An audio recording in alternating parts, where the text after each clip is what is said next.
কোরআনের সবচেয়ে ভয়ঙ্কর কিছু আয়াত। সূরা আত-তাওবা আয়াত ৬৭। তারা আল্লাহকে ভুলে গিয়েছিল, তাই আল্লাহও তাদেরকে ভুলে গিয়েছিলেন। সূরা আল মুমিনুন আয়াত ৬৫।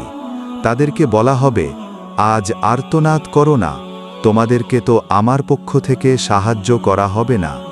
সূরা আল মুমিনুন আয়াত ৯৯। হে আমার মালিক, আমাকে আবার দুনিয়ায় ফেরত পাঠান। সূরা আস-সাজদা আয়াত ১৩।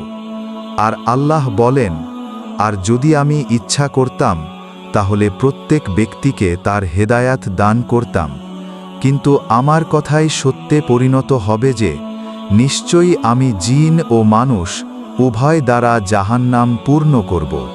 সূরা ইয়াসিন আয়াত ৬৫।